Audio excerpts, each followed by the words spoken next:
Kilamba, ville nouvelle située à 30 km de Luanda, est aujourd'hui l'un des plus grands quartiers résidentiels du pays. Un complexe immobilier qui fournit des logements à plus de 100 000 résidents, des appartements modernes et confortables qui améliorent les conditions de vie des habitants.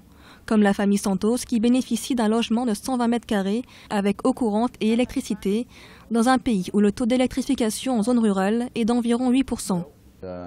À l'époque, je vivais dans des conditions précaires, dans un logement loin de la ville. Mais mes revenus ont augmenté, donc j'ai pu déménager dans cette nouvelle ville et ma vie s'est considérablement améliorée.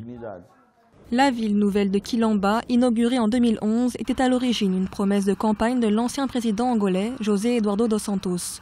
L'objectif, construire 1 million de foyers en 4 ans pour combler la pénurie de logements. Un chantier pharaonique de 3,5 milliards de dollars, construit par la Chine, mais des ambitions toutefois revues à la baisse.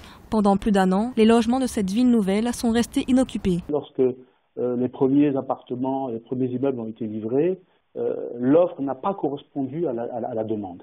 Les couches moyennes, dont une partie du programme immobilier lui était destinée, n'a pas réagi.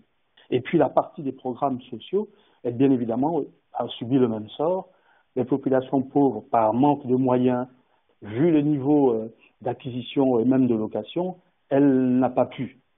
Il y a aussi une grande perte en termes de recettes, puisque le taux d'occupation étant relativement faible, je crois qu'il tourne maintenant autour de 25%, qui fait autant de pertes en matière de gestion. La ville de Kilamba était à l'origine conçue pour abriter 500 000 personnes dans un pays de 28 millions d'habitants, où près de 40% de la population vit sous le seuil de pauvreté, dans des conditions précaires.